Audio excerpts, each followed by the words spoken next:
샬롬. 안녕하세요, 여러분. 9월 15일입니다.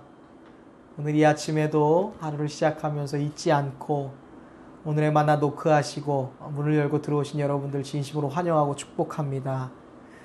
하나님은 우리를 당신의 손바닥에 새기시면서 절대로 잊지 않고 늘 기억하신다라고 말씀하셨죠. 오늘 우리도 하루를 살아가면서 하나님 잊지 않겠습니다. 하나님 기억하겠습니다. 이런 마음을 가지고 오늘 아마 여러분들 말씀을 듣기 위해서, 나누기 위해서 이 자리에 함께하고 계시는 줄로 믿습니다. 우리가 하나님께 기억된 바 되기 위하여, 또 우리도 하나님을 기억하기 위해서 오늘 함께 나누는 말씀 가운데 집중하시고, 또 말씀이 들려지는 은혜가 있기를 바라며 또 깨달아지는 은총도 있게 되기를 간절히 소망합니다. 특별히 말씀 가운데 있는 그 말씀이 우리에게 힘과 용기가 되어서 오늘 하루 살아갈 때 우리의 마음과 생각들을 감찰하고 지킬 수 있는 그런 귀한 능력의 말씀이 되기를 주님의 이름으로 간절히 축복합니다. 오늘 9월 15일 날 여러분과 함께 나누고 싶을 말씀은요, 사도행전 3장에 있는 말씀입니다. 사도행전 3장 1절부터 10절에 있는 말씀인데요. 제가 여러분을 대표해서 좀 읽어보겠습니다. 제9시 기도 시간에 베드로와 요한이 성전에 올라갈새 나면서 못 걷게 된 이를 사람들이 메고 오니 이는 성전에 들어가는 사람들에게 구걸하기 위하여 날마다 미문이라는 성전문에 두는 자라. 그가 베드로와 요한이 성전에 들어가려 함을 보고 구걸하거늘 베드로가 요한과 더불어 주목하여 이르되 우리를 보라 하니 그가 그들에게서 무엇을 얻을까 하여 바라보거늘 베드로가 이르되 은과 금은 내게 없거니와 내게 있는 이것을 너에게 주노니 나사렛 예수 그리스도의 이름으로 일어나 걸으라 하고 오른손을 잡아 일으키니 발과 발목이 곧 힘을 얻고 뛰어서서 걸으며 그들과 함께 성전으로 들어가면서 걷기도 하고 뛰기도 하며 하나님을 찬송하니 모든 백성이 그 걷는 것과 하나님을 찬송함을 보고 그가 본래 성전 미문에 앉아 구걸하던 사람인 줄 알고 그에게 일어난 일로 인하여 심히 놀랍게 여기며 놀라니라. 아멘. 저는 오늘 이 사도행전 3장 이 본문의 말씀을 통해 예수 그리스도 이름의 능력, 예수 그리스도 이름의 능력이라는 제목으로 하나님 말씀에 은혜를 나누고자 합니다. 유대인들은요, 역사적으로 늘 기도하는 시간이 정해져 있었습니다. 하루에 3번 기도하는데요. 오전 9시, 그리고 정오인 12시, 오후 3시, 늘 이렇게 3번 하루에 시간을 정해놓고 그 시간은 반드시 기도하는 시간입니다. 오늘 본문에 보면 베드로와 요한도 제9시, 우리 시간으로 말하면은 플러스 6해서 오후 3시에 정해진 시간에 기도하기 위해서 성전에 올라갔다라고 말씀하고 있죠. 여러분, 기도라는 것은 무엇입니까? 하나님께 우리의 마음을 아뢰기 위해서 가는 것이죠. 또 하나님을 향해서 무엇인가 소원을 아뢰고 또 기도를 하고 돌아오면 우리 마음속에 또 풍요로운 마음이 있고 넉넉한 마음이 있지 않습니까? 기도하러 올라가는 동안에 그리고 기도하러 내려오는 동안에는 늘 기도자의 마음은 너그럽기 마련이고요. 풍성하기 마련이죠. 그리고 경건하죠. 이 사실을 잘 알고 있었던 당시의 가난한 사람들은 유대인들이 기도하러 올라가는 이 3가지의 시간에 맞추어서 성전 앞에 가서 늘 구걸을 했어요. 당신 기도하러 올라가니까 하나님의 도움이 필요한 그 가난한 자의 마음이 어떤 것인지 아시지 않습니까? 당신의 그 마음처럼 나도 이렇게 어려운 마음으로 당신에게 구걸하기 위해 이 자리에 나왔습니다. 당신 좀 너그러운 마음으로 날 좀 도와주세요. 반대로 기도를 끝나고 성전에서 나오는 사람들이 얼마나 자유로웠겠어요. 응답을 받았겠죠. 또 마음의 평안함 얻었겠죠. 그런 풍성한 마음으로 또 구걸할 수 있는 상황이 많아지지 않습니까?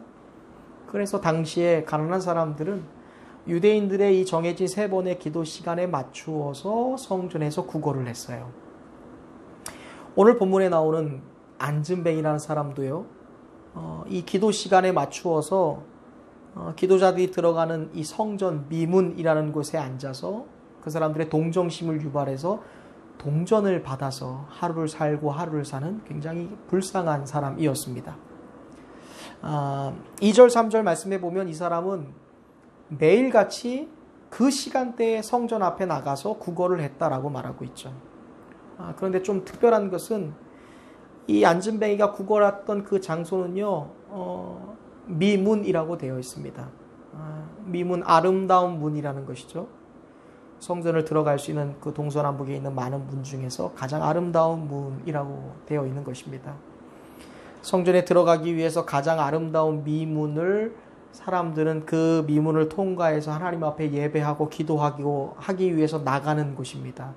하나님 앞에 나아갈 수 있는 어떻게 보면 통로와도 같은 것인데 그렇게 경건하고 축복과 은혜의 장소에 가장 가난했던 사람, 가장 기구한 운명, 가장 초라하고 불쌍한 그 안진뱅이가 그 자리에 있었다라고 오늘 성경은 말씀하고 있죠. 오후 3시가 되니까 이제 마지막 정해진 기도 시간이니까 이제 많은 사람들이 또 기도하러 성전에 올라갑니다. 아마 매일같이 정해진 시간에 이 성전을 들어갔던 사람들, 특별히 미문을 통해 성전을 출입했던 사람들은 동일한 날, 동일한 시간, 동일한 장소에 앉아있는 이 안진뱅이가 누군지 분명히 알았을 거예요. 그리고 처음에는 너그러운 마음과 긍휼한 마음으로 몇 번씩 도와줬겠죠. 하지만 문제는 한두 번이어야죠. 매일같이 나와서 앉아있고 구걸하는 안진뱅이를 보고 사람들은 어느샌가 한두 명씩 눈을 피하기도 했고 그냥 모른 척 지나갔을 수도 있습니다. 때마침 오후 3시가 돼서 성전에 기도하러 올라가던 사람 중에 베드로와 요한도 있었습니다. 이 베드로와 요한이 안진뱅이를 향해서 미문으로 걸어오고 있었습니다. 성전에 기도하러 오는 것임을 직감했던 이 안진뱅이가 그 순간 베드로와 요한에게 구걸하기 시작했어요. 그러자 이 안진뱅이를 보았던 베드로와 요한은요, 다른 사람들과 달리 가던 길을 멈추고 안진뱅이 앞에 서 있습니다. 그리고 그를 향해서 우리를 보라 라고 말하고 있습니다. 4절에 베드로와 요한과 더불어 주목하여 이르되 우리를 보라. 웬만한 사람들 같으면 그냥 지나가든지 아니면 부딪히기 싫어서 동전 한두 개 던져주고 가는 것이 항상 매일같이 일어나는 일이었는데 가던 길을 멈춘 사람들이 처음 나타난 거예요. 아마 안진뱅이가 너무 놀랐을 것 같아요. 이들이 무슨 일을 하려고 하나? 나에게 어마어마한 적선이라도 좀 하려고 하나? 엄청난 기대감을 가졌을 거예요. 이 안진뱅이도 단 한 번도 누군가를 쳐다봤던 기억이 없을 수도 있어요. 최대한 불쌍히 보여야 됩니다. 얼굴을 땅에 가장 깊숙한 곳에 내려야지 동정심을 유발해서 돈을 벌 수 있으니까 한 번도 구걸한 사람이 누군지 몰랐을 거예요. 그런데 베드로와 요한이 서서 나를 좀 보라, 우리를 보라 하니까 깜짝 놀란 이 사람이 안진뱅이가 베드로와 요한을 올려다봅니다. 드디어 베드로가 입을 열었어요. 6절에 이렇게 되어 있습니다. 베드로가 이르되 은과 금은 내게 없거니와 나에게 있는 이것을 너에게 주노니 나사렛 예수 그리스도의 이름으로 일어나 걸으라 하고. 네가 원하는 은이나 금은 없어. 나 돈 없어. 그런데 나에게 있는 것이 있거든 하면서 베드로가 예수 그리스도의 이름을 부릅니다. 그리고 안진뱅이를 향해서 일어나 걸어라 라고 말하고 있어요. 그리고 안진뱅이의 오른손을 붙잡아서 일으켰다라고 말씀하고 있습니다. 그 순간 여러분 놀라운 일이 일어났어요.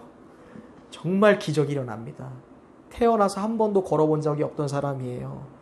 나면서부터 못 걷게 된 사람이라고 2절에 되어 있습니다. 그래서 사람들이 도와서 메고 와서 미문 앞에 앉아줘야지 구걸할 수 있는 사람이에요. 귀여울 수도 없었나 봐요.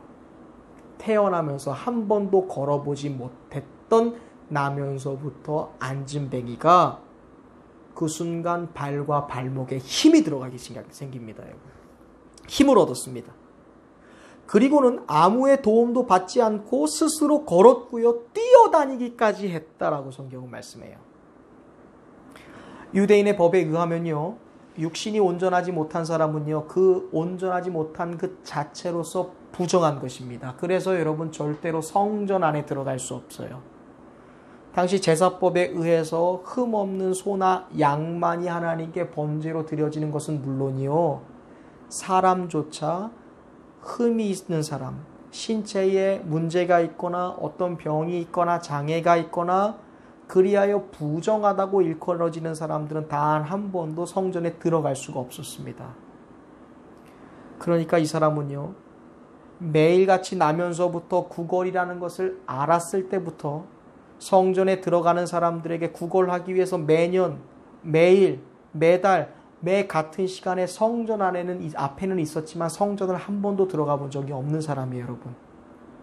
그럼 그가 다리가 낫자 어떻게 되는 거예요? 부정이 사라졌어요. 다리가 낫자마자 그 사람이 온전해졌습니다. 정해졌습니다. 의로워졌어요. 그래서 보니까요, 8절에 베드로와 요한과 함께 성전으로 들어가면서 걷기도 하고 뛰기도 하며 하나님을 찬송했다라고 말씀하고 있습니다. 태어나면서 한 번도 걸어본 적 없는 사람, 그 사람이 걷기도 하고 뛰기도 할 뿐만이 아니라 성전에 처음으로 들어간 거예요. 얼마나 신이 났을까요, 여러분? 아마 흥분이 가라앉지 않았을 거예요. 숨이 턱에 차오르도록 아마 방방 곳곳을 뛰어다니기 시작했을 거예요. 이 놀라운 광경을요, 성전에 기도하러 왔던 모든 사람들이 보았습니다, 여러분.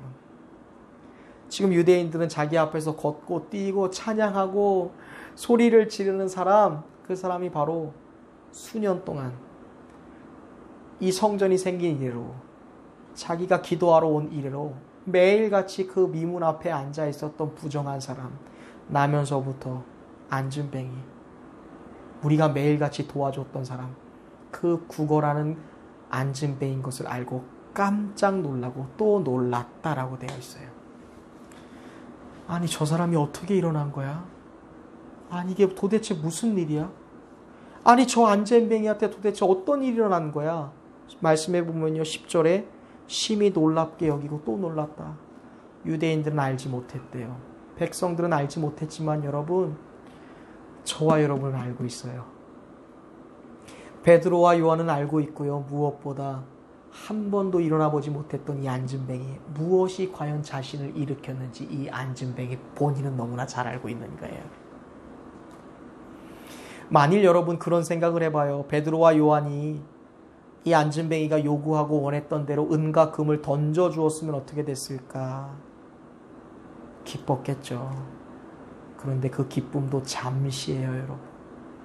내일이 되면, 내일 모레가 되면 또다시 남의 손에 의지하기 위해 그들로 인하여 옮겨졌고, 그리고 성전 미문에서 사람들의 발만 쳐다보고 그들이 일으키는 흙먼지 냄새만 맡으면서 끊임없이 구걸해야 되는 비참한 인생을 살아갈 수밖에 없던 사람이었죠. 아마 걸을 수만 있다면 일확천금을 주고라도 걸었을 거예요. 그러나 안진뱅이는요, 자신의 병이 나을 거라고 생각도 못했어요. 나의 이 병이 고쳐질 거라는 일말의 믿음도 가능성도 못 갖고 평생을 살아가는 사람이 되었을 거예요. 돈만 줬다면. 그런 그에게 베드로와 요한은요, 은과 금을 준 것이 아니죠. 안진뱅이가 전혀 상상해 본 적 없었던 방법, 아무도 그 성전을 지나치면서 한 번도 시도해 보지 않았던 그것을 주었습니다. 그것이 뭔가요? 바로 예수 그리스도의 이름인 줄로 믿습니다.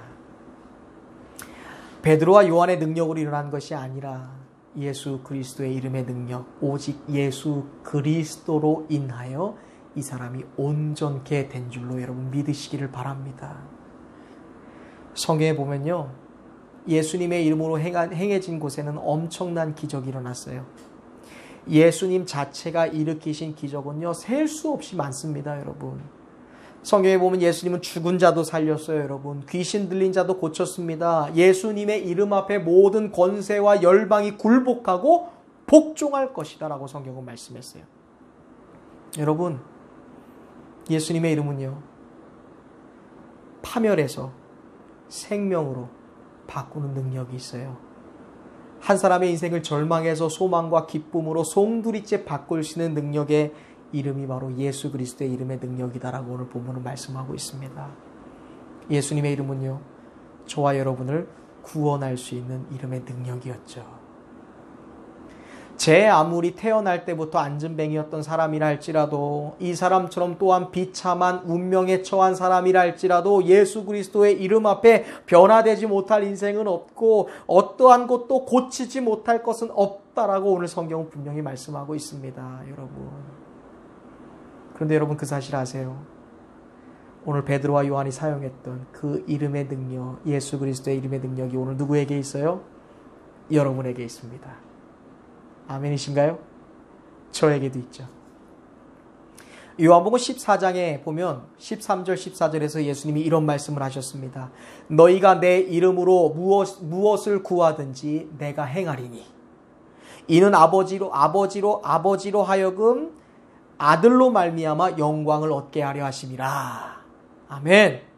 14절 너희가 내 이름으로 무엇이든지 내게 구하면 내가 행하리라. 아멘. 예수 그리스도의 이름으로 무엇을 구하든지 예수님이 우리에게 행하신다라고 말씀하셨어요. 제 말이 아니에요, 여러분. 성경에 쓰여있는 예수님의 말씀이에요. 예수님이 여러분에게 주신 약속의 말씀이에요. 내 이름으로 무엇이든지 내게 구하면 내가 행하리라. 여러분, 이거 우리에게 주신 예수님의 약속이에요. 이 약속을 베드로와 요한이 믿었어요. 예수님의 이 약속 플러스 이 약속을 믿는 베드로와 요한의 믿음이 합쳐졌을 때 안전뱅이가 일어나는 놀라운 기적과 이적이 오늘 그들 눈앞에 실제가 되어 나타난 줄로 믿습니다. 여러분, 오늘 우리에게도 이 약속의 이름이 있어요. 예수 그리스도 이름의 능력이 오늘 저와 여러분에게 있습니다. 중요한 것은 우리가 이 이름을 믿고 예수님께서 너희가 내 이름으로 무엇이든지 구하면 내가 너희에게 행할 것이다 라고 했던 그 약속을 신뢰할 때, 믿고 우리가 이 이름을 의지할 때 오늘 저와 여러분도 베드로와 요한이 행한 것처럼 또한 예수님이 행하신 것보다 더 크고 놀라운 역사를 오늘 저와 여러분들도 그 역사 가운데 그 역사를 만들어내는 주인공이 될 줄로 여러분 믿으시기를 주님의 이름으로 축복합니다. 오늘 저와 여러분에게 이 이름의 능력이 있습니다. 예수 그리스도의 이름의 능력이 있습니다. 오늘 이 약속을 베드로와 요한에게 주신 예수님은 오늘 저와 여러분의 삶에도 함께 하신다는 사실을 여러분 믿으시기를 바랍니다. 주님이 제자들에게 하셨던 그 약속, 성령의 이름으로 나면서부터 안진뱅이가 일어난 그 역사의 이 약속은 오늘 저와 여러분에게도 동일하게 적용되는 살아 역사하는 약속의 말씀입니다. 은보다 금보다 더 귀한 능력의 이름이 오늘 여러분에게 있습니다. 오늘 하루를 살아갈 때 예수 그리스도의 이름, 우리의 구세주 되신 예수님이 우리와 늘 함께하고 계신다는 걸 믿으시길 바랍니다. 안진뱅이를 일으켰던, 그리고 베드로와 요한이 사용했던 그 이름, 그들이 믿었던 그 예수 그리스도의 이름을 의지하고 믿음으로써 우리의 삶에 찾아오는 모든 연약함들, 삶의 모든 유혹들, 그러한 죄악 가운데서 우리가 그 이름을 믿고 신뢰하고 사용함으로 구별되어 승리하는 인생을 저와 여러분들이 살아낼 수 있길 주님의 이름으로 축복합니다. 오늘 여러분 기억하실 게 뭔가요? 예수 그리스도의 십자가의 그 손가락, 구멍난 손가락에 하나님이 우리를 새기시고 우리를 기억하는 것처럼 오늘 우리의 심장에, 우리의 머리에, 우리의 마음 가슴에, 우리의 입술에 새겨져야 될 그 말 무엇입니까? 예수 그리스도의 이름의 능력이 나에게 있다. 내가 이 믿음을 믿는 믿음으로 오늘 하루도 승리하겠다. 이렇게 고백하는 여러분의 인생 되시길 주님의 이름으로 축복합니다. 오늘 하루도 어떤 순간에도 예수 그리스도의 이름의 능력을 기억하고 잊지 아니하심으로 오늘 우리의 삶 가운데 승리하는 여러분의 삶이 되시길 주님의 이름으로 축복합니다. 오늘도 여러분을 위해서 기도하겠습니다. 여러분을 위해서 늘 응원하고 여러분의 삶을 지지하겠습니다. 오늘도 주님의 은혜 안에서 승리하는 하루가 되시기를 축복합니다. 여호와 샬롬.